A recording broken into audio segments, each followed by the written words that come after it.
USAA knows dynamic duos can save the day, like superheroes and sidekicks or auto and home insurance. With USAA, you can bundle your auto and home and save up to 10%. Learn more and get a quote at USAA.com/bundle. Restrictions apply. Hey, it's Paris. You know I love sparkly things, right? Like stars. Duh. And thanks to Hilton and Auto Camp, I just slept under them. Picture me, serving looks by the fire outside my luxurious Airstream, making s'mores with the kids, while a national park is our backdrop. The great outdoors meets Hilton hospitality.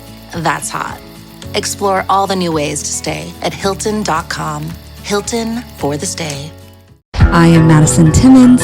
I'm Chris Susi. And we're paranormal specialists who live in the most haunted city on earth, Savannah, Georgia. Every day is Halloween in our line of work, so join us as we spin true tales of haunts, murders, and disturbing Savannah history.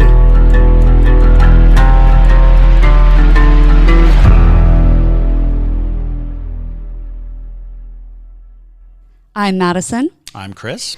And welcome to the most haunted city on earth. Hello, and welcome back to another episode of the most haunted city on earth. My name is Madison Timmons. I'm Chris Susi. And today we are going to be doing our deep dive on the Rylander Theatre, since we are going to be going to investigate it here in just a few days from when we're filming this. I'm here too. I was switching camera angles and I totally missed mine. I didn't know. JT or whatever the hell I was going to say. Oh. I didn't know if you were like in this with us or No, not. I'm in it. I'm in it. I'm here. He was deep in work. We didn't want to interrupt. Yeah. Well, because like every time I'm like, JT, what's your name? Yeah. He's always like, oh, I'm not here. Yeah. I'm just No, the I man know. behind You the can't curtain. see me. I'm just getting used to the multicam thing. Multicam thing's cool. pay no attention to the man behind the curtain. Yes, So, but anyway. But anywho, so yes, we're going to be doing our deep dive on the Rylander because we're going to Americus in a couple days, and we're going to be investigating this bad boy. So this is going to be an interesting episode. I am very interested to see what we find when we go there, because due to the fact that this place has not been investigated in a very, very, very long time, there's a lot of holes in what we could encounter. But I did uncover a lot of the history that could give us a little bit of insight into what might happen here, because it was a very poppin' theater back in the day, and it still is till this very day. So let's go ahead and dive right on into it if we're ready. Do we have any announcements, JT? Yes, we do. All right, let me see. Hold on, I'm gonna need it. Both y'all raise your hands real fast, just so I know this is a part that I need to cut, because I thought you already had this, but there we go. Can you see that? Can you see that? I can see my roto All right. show. You know what? Hey, there's a round of show. Let's just start over. Okay. We don't do that often, but like I've just been so freaking busy with this. He's been just getting buzzing everything. around. Yeah, I've been running around. All right, here we go. We're gonna start over. Okay. Yeah. All right, and got that. Good to go. Let me hit still. Bam. All right, and 2. Maddie, here we go. 3, 2, 1, go for it. Hello, and welcome back to another episode of the most haunted city on earth. My name is Madison Timmons. I'm Chris Susi. And I'm Snook Boy. Snook Boy. Snook Boy. Florida man, Snook Boy. And if you wanted to hear about that, Laura, you had to be on the live stream. So, sorry, you're going to have to join us as a parajunkie to find out why JT is the Florida man of Snook. But that is not the only reason to become a parajunkie. I mean, it's a compelling reason, but it's not the only reason. It's not the only reason. So basically, another really good reason is that by the time you guys are hearing this, we've already investigated the Rylander Theatre, and you could be going back and watching the entire live stream of what we did for the entire evening. Heck yeah. Every single time we do these, we live stream all night long to our best of our abilities, as long as Wi-Fi is willing. But we have parajunkies that join us through the entire night, which is really exciting. Mm-hmm. And sometimes they catch things that we don't even catch because they can hear different things through the camera. But I feel like we don't talk about the different tiers that we have enough. So we have just real fast. We have a $3 support tier, which is just y'all support for us, and we appreciate it. We love our $3 Parajunkies. We have $5, that's the base tier, $7, $10, and then Ultra Parajunkie is $20. Yes, and Ultra Parajunkies we love so much. They definitely help us a ton. And for our Ultra Parajunkies who have been with us for over a year now, we have a special little treat for you. We have our Elite Parajunkie pins, which are super exciting. And that is basically going to be going out to everybody who has been an Elite Parajunkie for the past 2 years. It will be mailed out soon, so fear not, we are going to be getting them to you. But that is also going to be all current and future $10 Parajunkies as well. So that is super exciting. Another fun reason to become a Parajunkie. We're always trying to find new ways to give back to you guys. And thank you for all of your support. Yes, the next shipment of pins go out next week to all current and future $10 Parajunkies who make it past 2 years. They'll be mailed the Elite Parajunkie pins starting next week. Super cool. And then $20 Parajunkies is 1 year. Perfect. Yep. Fantastic. But yeah, so we're doing our deep dive today on the Rylander Theatre, which is really exciting. I found a ton of very fascinating history on this theater, which I think is going to be our best guide through this investigation. Because typically when we do these investigations, we're going to places that at least have some basis of other paranormal teams going in and doing investigations and things like that. And we can kind of pull off of the information that they acquired while they were out there. But that's not the case for this one. I do have some of the various stories and encounters people have had inside the theater. But being that this place has sat derelict for a really long time and hasn't really done paranormal investigations, we're really going to ride on the backbone of this history to kind of give us a gauge of what we might encounter when we go here, which is not uncommon for places that you go to investigate. But nonetheless, shall we get into it? Let's get into it. Okay. So, first off, I have a photo of the beautiful Rylander Theatre of what it looks like nowadays. And Chris actually said that last time he was in this theater, it looked nothing like this. It was quite derelict and quite in the process of pre-renovation. It wasn't even... I was hired as a puppeteer to do... I believe it was a 4th of July showcase thing. And whoever hired us also happened to be working on the project, hopefully, trying to get the Rylander renovated. It was like, hey, you want to see inside? We're like, oh, of course. Yes. And we, at the same time in Savannah, we were going through renovations to the Trustees Theater and the Lucas Theater. We're both in the throes of renovation. So that was the conversation was like this kind of push to renovate these old, beautiful, majestic, movie houses. Mm-hmm. And they did a phenomenal job. It really is stunning. And it does look a lot like the Lucas Theater. If you've ever been to Savannah and had the opportunity to go into it, it's very similar. Plush red velvet seats and gold accents on the ceiling. It's very grand, very Art Deco, if you will. But the history of it is very rich. So it is nestled in historic downtown Americus, and it's just blocks away from the Windsor Hotel, which I believe you and Megan and Justin are staying in, right? Yeah, we're staying at the Windsor Hotel, another famously haunted building, and it is literally a block and a half away. Yes. Like a 3-minute walk. Exactly. Yeah, so hopefully y'all will find some stuff out there as well. Also, it's interesting to mention for this investigation, we're bringing Justin, who's the museum curator for the Savannah Paranormal Museum. Justin's never been on a paranormal investigation This is his very before. first paranormal investigation. And he's a very talented comedian and also very jumpy. So this is going to be great. He has no sense of self-preservation. So he's excited, so excited to just run face first into the worst possible scenarios we can come up with. So who knows? He's the anti-Debria. Yeah. Where Debris is always like, no, no, no. He's like, yeah, yeah, yeah. Yes. So maybe And we'll, there's a good chance he'll lick something who while we're there. knows? Yeah. Maybe we'll lock him in the tech booth. Who knows? Yeah. We'll see what happens. We'll see what happens. But yeah, so the Historic Theater is very beautifully situated downtown. The Ryland Theater originally served its community for almost exactly 30 years from 1921 to 1951 before it became rundown and derelict and things like that. So we're talking about the bulk of its history. And there's actually a really interesting photo I found because they shockingly had quite an archive of information on this theater and the photos of it and things like that. And I loved this one because when I was doing this research, I looked at this photo and on the marquee, it said that Betty Davis was coming to perform at the Rylander Theater. And this was right around that time when the TikTok of JoJo Siwa came out. And I just literally the whole time was like, oh, the boys think she's a spy. She's got Betty Davis eyes. And I'm like, oh, God, this is too much. So I had to include this one out of all of the marquee photos I could find. Lord. Listen, I have to give a little bit of a reveal of what my process is like when I do these things. But so the Rylander Theater was a dream of a man named Walter Rylander, and that took shape a few years earlier and before it was finally opened in 1921. Initially, it was conceived as a collaborative civic project, and the city coordinated the financing with the Chamber of Commerce and the Americus Rotary Club.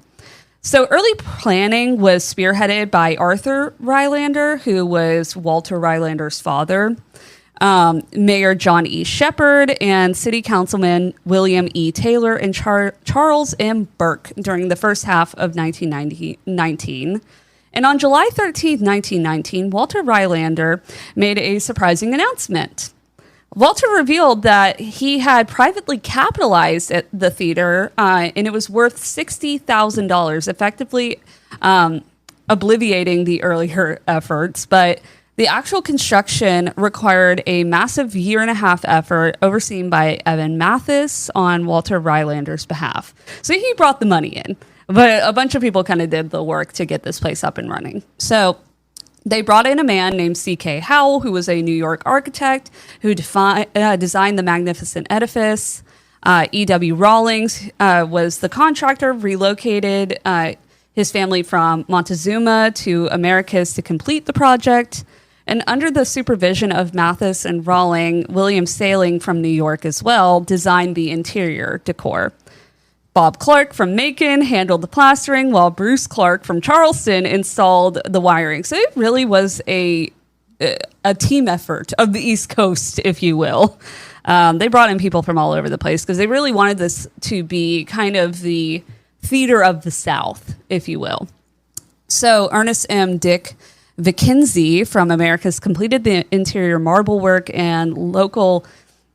I will also include there is some language in here that is not PC anymore, but it is the language that was used at this time. But and local colored brick masons was the term they used that took care of the building's brickwork. So there were African-American people who were typically handling all the brick on the outside that is still there today. The result was a visual feast of ornate plasterwork, beautiful stencil patterns, and painted murals. The installation of a $5,000 pipe organ, which was a Typhoon cooling and ventilating fan system, and nearly 1,000 opera chairs, along with an orchestra section of 580 seats, a balcony of 150 seats, and a gallery of 130 seats. And the gallery was particularly reserved exclusively for Black patrons with their own separate entrance and ticket window due to racial segregation at the time.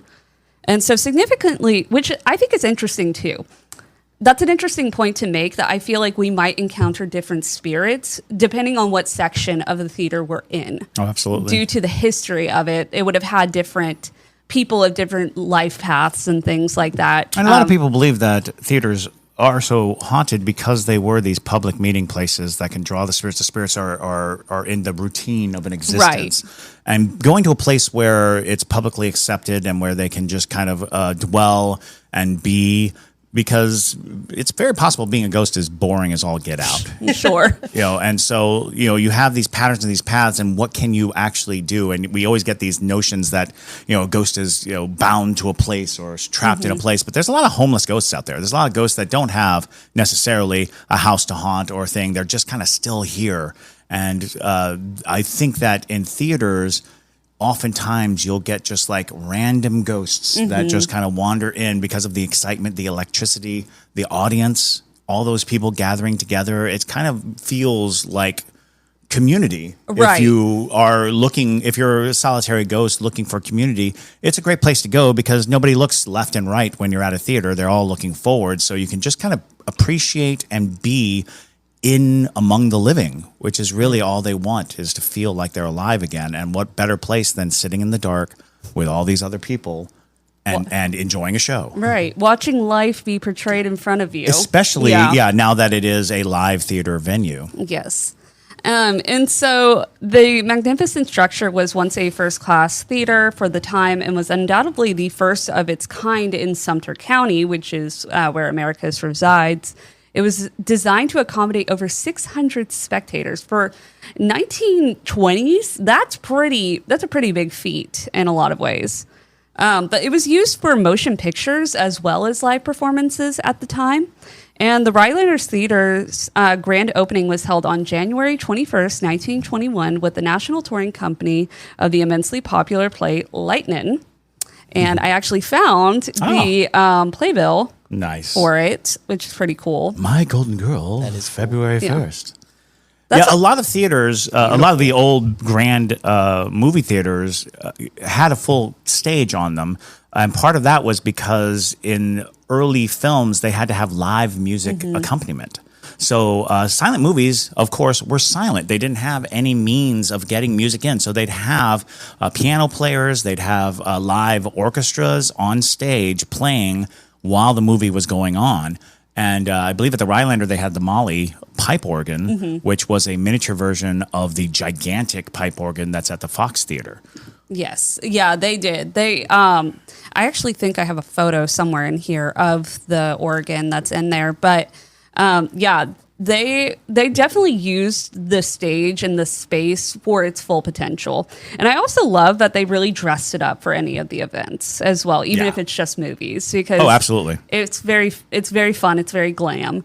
That was another thing. Movies did not come out with as much regular notion, so they played a long time. So having like your popcorn box say what the name of the movie was, or to have your staff dressed in a certain way made sense because the movie might play for months at a time. Right, exactly. It wasn't like how it is now where we're getting new movies every month. So, but the movie part of the theater actually made its debut in on February 14th, so Valentine's Day of 1921, with Mary Pickford's The Love Light and Harold Lloyd's Get Out and Get Under showing on a twin bill. And admission prices were as follows. Adults paid 25 cents. Children under 13 paid 10 cents. Black patrons paid 17 cents if they were an adult, and black children paid 10 cents if they were an adult. I know. That's a very loaded fact there. Yeah. But, that was the time, unfortunately. Yeah. Everything was very, again, segregated because it's the 20s. And we look back on it and we're like, that's foolish. But for them, this is the normal. Yeah. But I did include some photos of the displays that they put out for the different films. So they had... These are some of the usherettes, is what they called them because they were women. And this was, I guess, for The Good Fairy that showed in 1934. And then this was also an usher as well who was standing. Loy and the Thin Man. Mm-hmm. Which is pretty cool. I love photos like these because it gives you an insight into what the actual patrons would have seen there. And it's just cute. I think our ushers should dress back up for different events and stuff. I miss ushers. I miss ushers too. I feel like they really could have fun with this. But in May 1929, Joel Grudakowski, the proprietor of the theater in Americus, showed the first ever talking movie The Awakening, starring Vilma Banky and Louis Woolham. In April 1932, R.E. Martin acquired the Rylander to expand his already extensive movie theater empire. This is where things started to shift for the Rylander when it took over that change of ownership. Because it went from like a local project that was for the community, made by the community with help from outsourcing, people, to a little bit more corporate America, if you will. And so Walter Rylander, the theater's namesake, severed his financial ties with the theater when he sold it to the Americus Grocery Co., which was just like the overarching company over the various other movie industries, Sure. I guess. I don't know what groceries have to do with that. But It's probably just that conglomerate Sure. sensibility. Exactly. So they ended up taking over on September 19th, 1934. So fairly soon into the existence of a theater. That's only a very short time in the grand scheme of things. Right. But during its heyday, the venue hosted numerous minstrel shows, vaudeville acts, musical revues, plays, and every American high school graduation from 1921 to 1940. And they actually had a Rylander Theater School Club, so kids could graduate from the theater program at the Rylander, and this was their little certificate that they got, which is pretty cute. The Americus and Sumter County Centennial Celebration was held on December 8th, 1931, attracting thousands of attendees. Among the speakers at the Rylander were prominent figures including Sergeant Alvin C. York, a World War I hero, and Senator Thomas J. Heflin, a Democrat for Alabama, and Representative Charles R. Crisp, a Democrat for the state of Georgia, and two of the South's leading political figures during that era. John Philip Sousa, the renowned March King, and other prominent black musicians and entertainers, including Earl Father Hines and Mills Brothers, graced the stage of this venue. And the Rylander's glory days came to an end with the arrival of the new, larger Martin Theater on Forsyth on March 15th, 1942. So big business came to town. And don't worry, I will show you some of their playbills as well. Yep.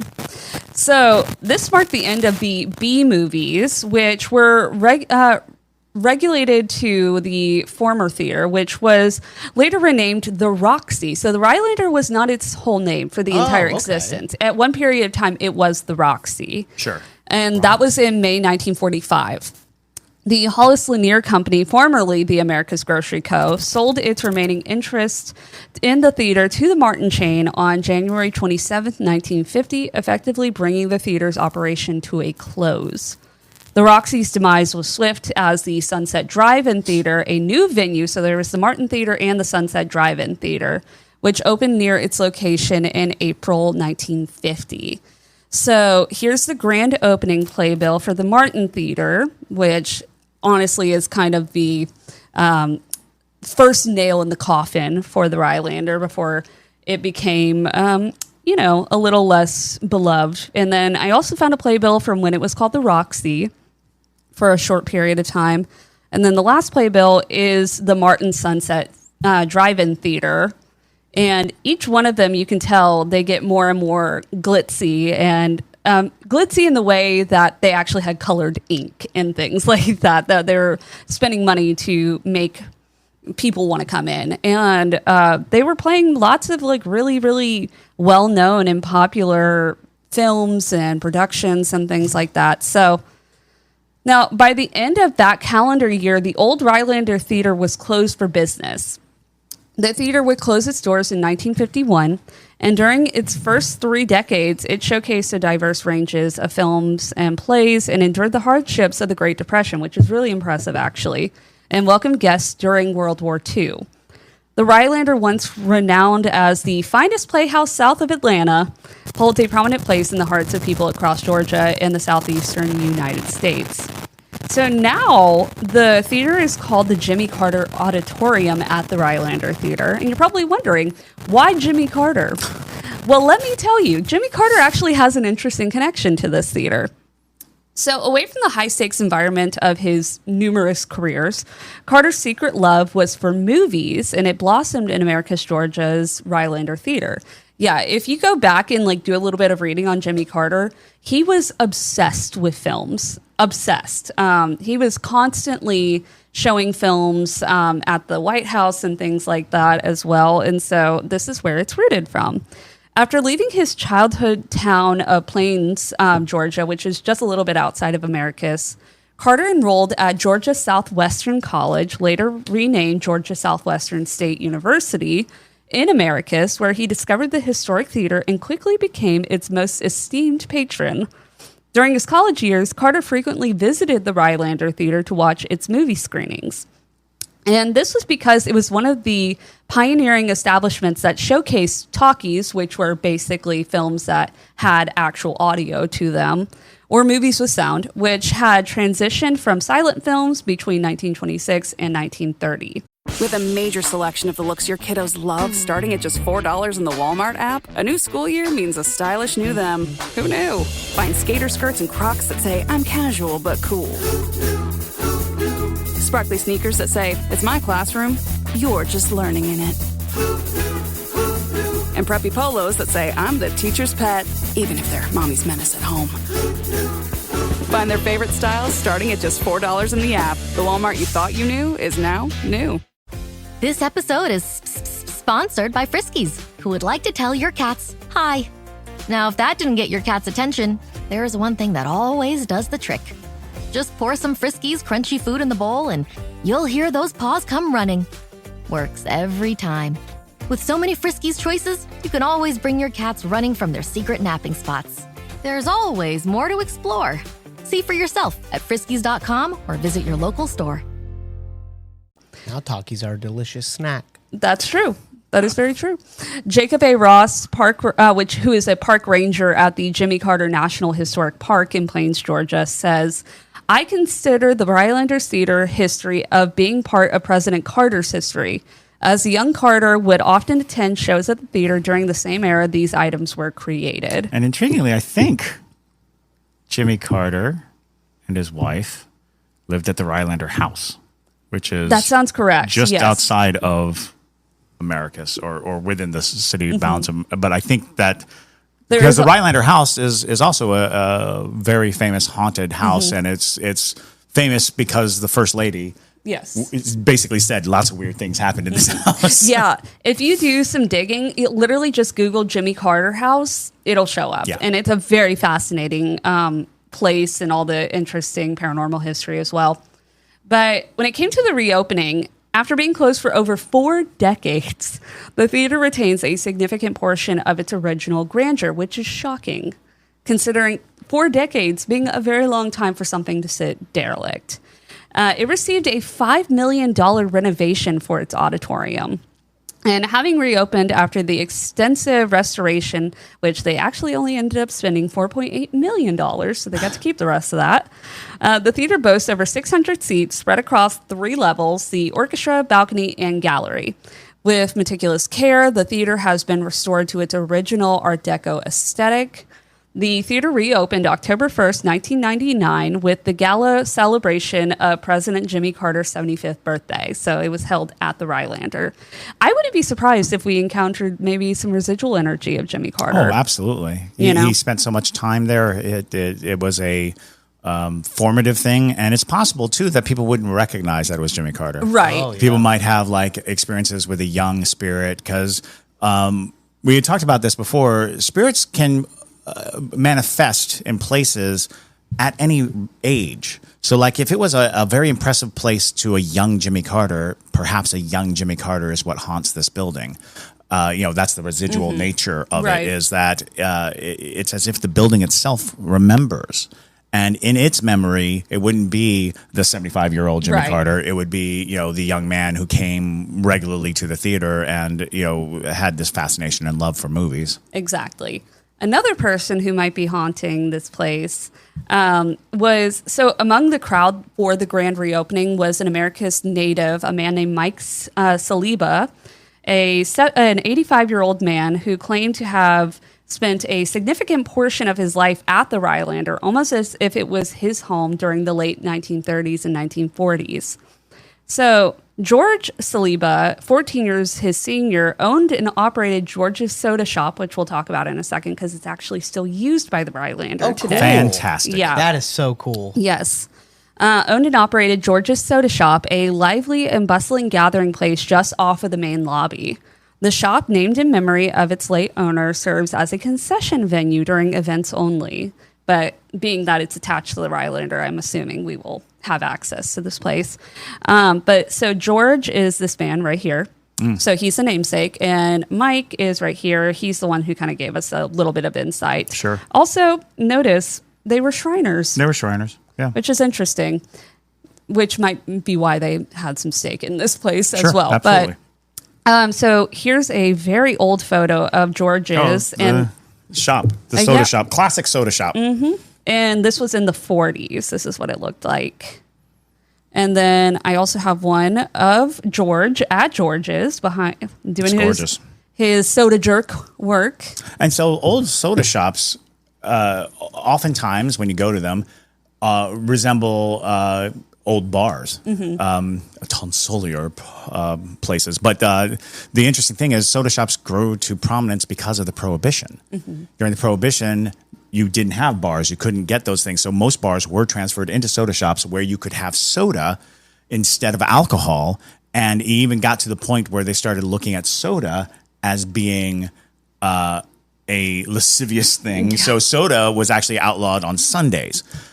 Because the blue laws. Well, that's why we have ice cream sundaes.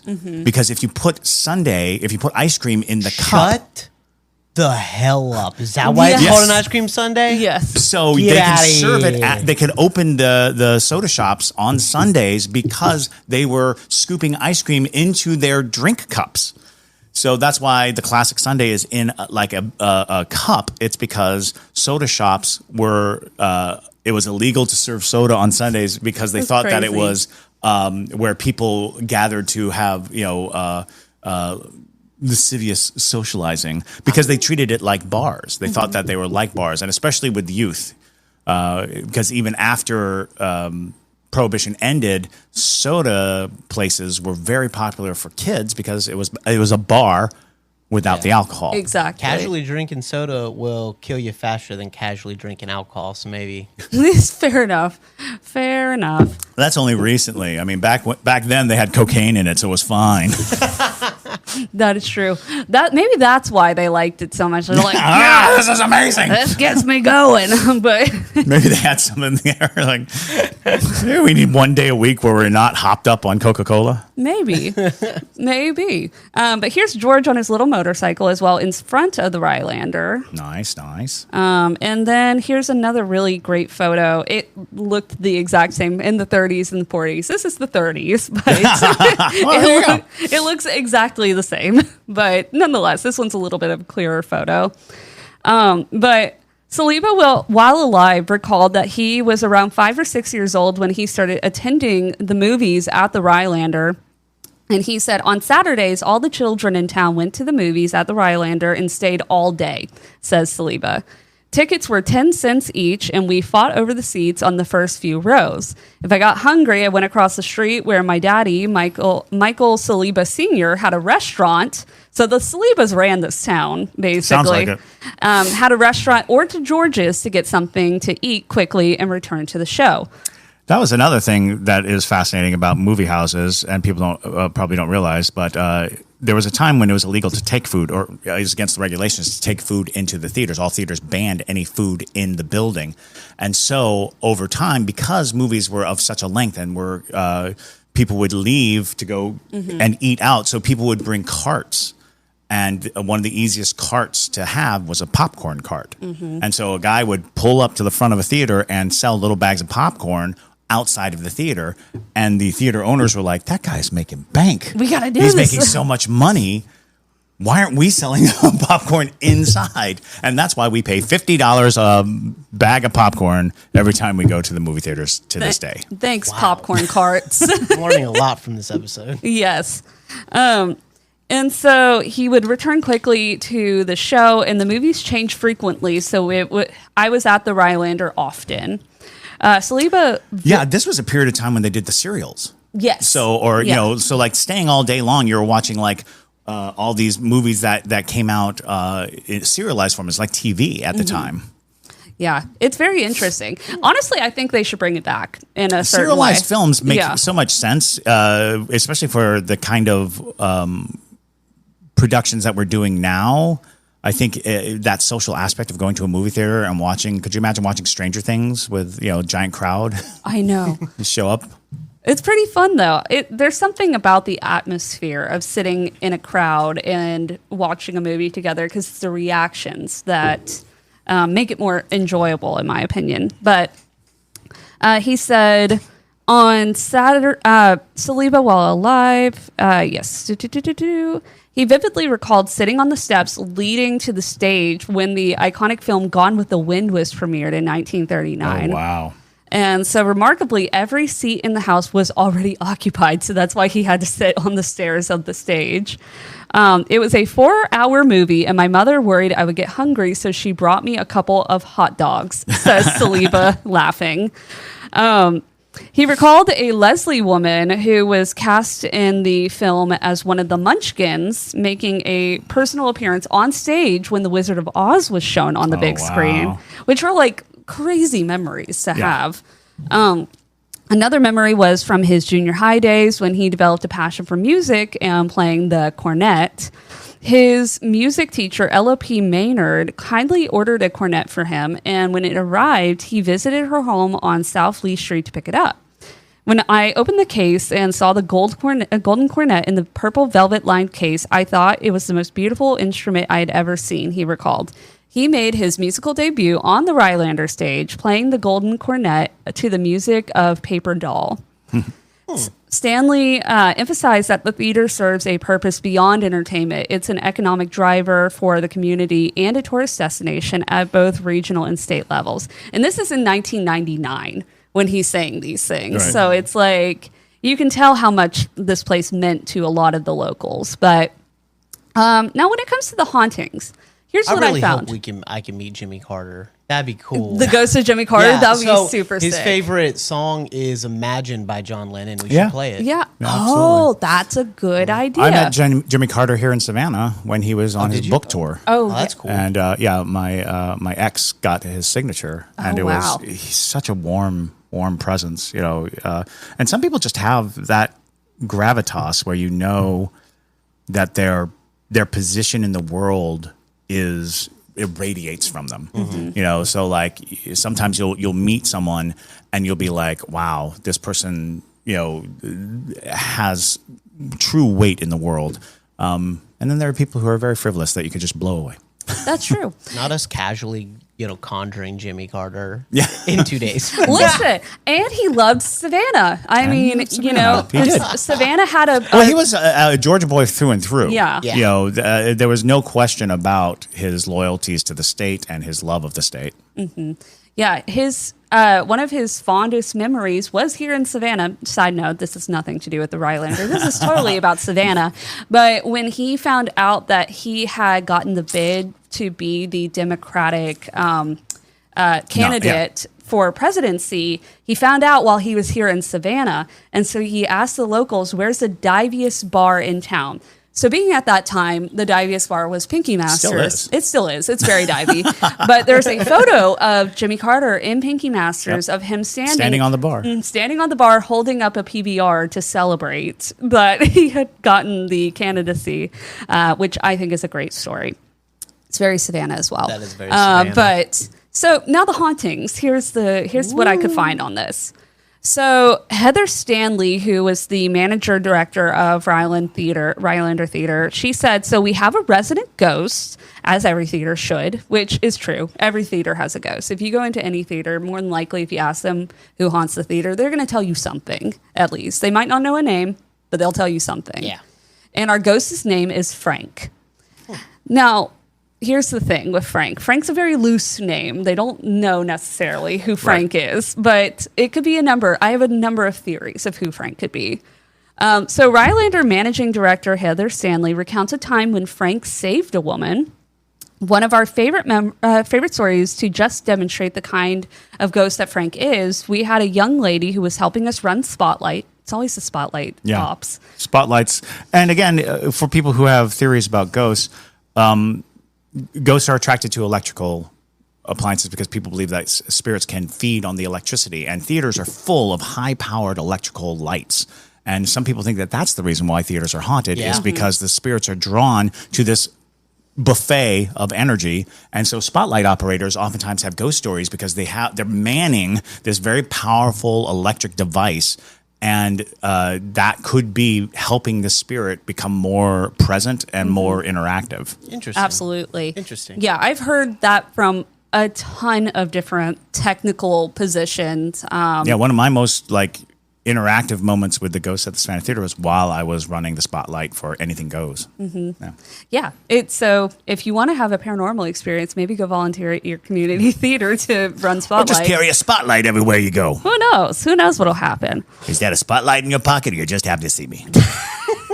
With that being said, so this young lady was helping us run Spotlight on our third level. She had come down to the second level to get some water and was on her way back up the stairs, lost her footing, and started to fall backwards. She felt what was like a hand on the small of her back push her back forward so that she could catch her footing and get back up to her position at the Spotlight. Wow. And so if you're going to have a ghost, at least you have one that's helping us get back up the stairs instead of pushing us down the stairs, says Absolutely. Stanley. Love that. Which is funny. Love that. And so they attribute that to Frank. Now, I feel like at this particular theater, they lump all of their paranormal experiences to be Frank. Sure. But Isn't there a lady in white? I did not find anything on that, but there totally could be. I'm sure I if feel there's like a there's a- chauvinist Yeah. there, we're going to find them. Yes. There's a lady in white, I thought. I don't know. That's me digging in my brain, and now I'm thinking maybe that's the Rylander house and not the Rylander Theater. Yeah. Well, you also could have heard something from when you actually visited. That's true. When I asked the guy who was giving us the little tour, he rattled off all kinds of stories. I think he told me the Windsor Hotel story. He told me. So the lady in white might have just been a story he lumped in, because there's also a terrible story, and I think it happened close to the theater on Forsyth Street and Main, maybe. But it was a lynching. Where they also everyone got together and shot the body and then set it on fire. And they say that if you go by that street corner on certain nights, you can still smell the burning. Oh, no. Lord. Yeah. That's terrifying. It's horrifying. That's so scary. But yeah, I mean, there's totally a possibility that a lady in white could be here. Like I said, being that this place has not been investigated for such a long period of time, I'm really having to pull from outlets of just random times. Oh, sure. And these are all going to be anecdotal anyway. Exactly. Because it's very hard to find the stories. You learn, if somebody gives you a Frank, it's well, who is this Frank? Exactly. And so basically, technical director Raymond Manila admits to having his own experiences with Frank. I looked over to the alcove doorway, the doorway that leads to one of our alcoves, and I saw an outline of a man very distinctly. And it's one of those things where you look and you look back. And I said, I guess, hi, Frank, says Manila. Other stories from the Rylander include hearing mop buckets clanking when no one is cleaning and seeing someone on an upper level only to discover that no one is there, which happens a lot in the Savannah Theater as well. When we come in the mornings, we turn the lights on. We say, "Good morning, Frank." And when we leave at night, we turn all the lights off and say, "Good night, Frank," just in case he's there. He's hanging out with us, says Stanley. He's known for his playful antics. Doors spontaneously lock or swing shut. Lights flicker without explanation. And there are occasional unexplained noises. These disturbances are often attributed to Frank the Friendly Ghost, as they like to call him, or perhaps the lingering spirit of a former theater manager who loved his workplace so much he never left. Several staff members have reported mysterious electrical anomalies, including dimming bulbs, power outages, and flickering lights. One account suggests that tightening loose light bulbs resolved the unexplained outages, leading them to suspect someone or something had been tampering with the fixtures. And this incident sparked the idea of a mischievous spirit at play. During tours and private visits, some individuals have felt a presence backstage. They've even experienced sudden drops in temperature or a light breeze, even though the doors are closed and there's no airflow. While no one has reported threatening experiences, the sensation has been described as being watched. Now, my one theory that I actually have a basis to who Frank could be, is that Frank in the Rylander Theater's Frank Sheffield Memorial Organ exists, and it pays tribute to Frank Sheffield, a prominent figure in Americus, Georgia, and a dedicated member of the Americus Rotary Club. And remember, Americus Rotary Club was a part of the original funding of this place, so they had a big hold on this place. He was the brother of John West Sheffield, the inaugural Rotary District governor among the three Sheffields from the Americus Rotary Club. The organ, a 1928 Mahler, was dedicated to Frank Sheffield during the Rylanders' reopening in 1999. Anne Sheffield Hale, Frank Sheffield's daughter, and her husband, Bradley Hale, generously funded the restoration of the organ. And here's a photo of it. And even if we're not talking about Frank as the name of the ghost, it is likely that that's where people got the name. Right.